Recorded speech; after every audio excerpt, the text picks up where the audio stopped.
भीम बोलो, दिल्ली में बोलो, गली में बोलो, जय भीम बोलो, जय भीम बोलो, जय जय जय जय जय भीम, जय भीम, जय भीम, जय जय जय जय जय भीम, जय भीम, जय भीम।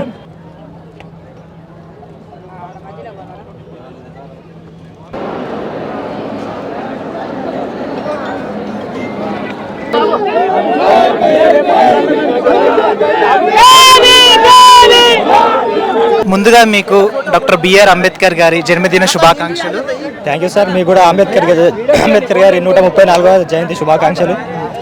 ఎలా అనిపిస్తుంది అంటే ఇప్పుడు అంబేద్కర్ గారి ఈ రోజు బర్త్డే సందర్భంగా చాలా గ్రాండ్గా సెలబ్రేట్ చేస్తున్నారు. పైగా ట్యాంక్ బండి మీద ఇంత ఎత్తు విగ్రహాన్ని మీరు ఈరోజు పుట్టినరోజు జయంతి వేడుకలు నిర్వహిస్తున్నారు. అసలు ఎలా అనిపిస్తుంది? చాలా సంతోషంగా ఉంది సార్.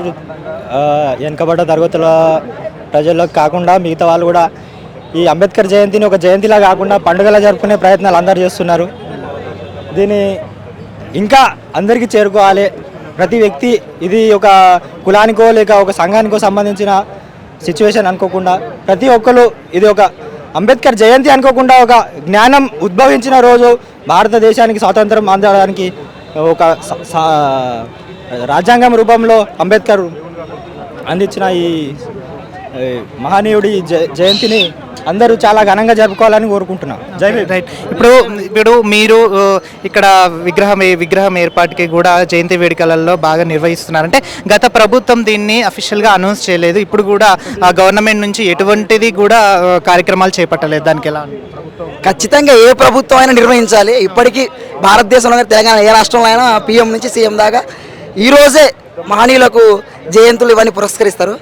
అసలు మెయిన్గా ఇంపార్టెంట్ ఏంటంటే అసలు అంబేద్కర్ అంటే ఏంది, అంబేద్కర్ గారి ఐడియాలజీ ఏంది, మనం ఎడావిడిలో ఒకరోజు చేసి మానుకోవడం కాదు కదా. అంబేద్కర్ అంటే ఏంది, ఆయన చరిత్ర ఏంది, ఆయన రచనలు ఏంది, ఆయన ఐడియాలజీని మనం ఏ విధంగా అర్థం చేసుకోవాలి, దాన్ని ఏ విధంగా ముందుకు తీసుకెళ్ళాలి. ఈ ప్రశ్నలు వస్తే ఏ రాజకీయ నాయకుడు సమాధానం ఇస్తాడు?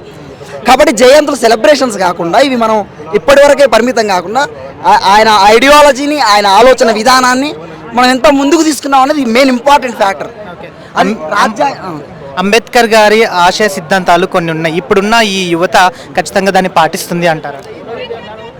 పాటిస్తుందంటే ఇప్పుడు రాజ్యాంగాన్ని మనం సమాన స్వేచ్ఛ ఇవన్నీ పూర్తిగా మన రాజకీయ నాయకులు కానీ ఇవన్నీ రాజ్యాంగాన్ని, ఆ రాజ్యాంగ విలువలకు కట్టుబడి ఉండాలి, రాజ్యాంగ సూత్రాలను ముందుకు తీసుకెళ్ళాలి.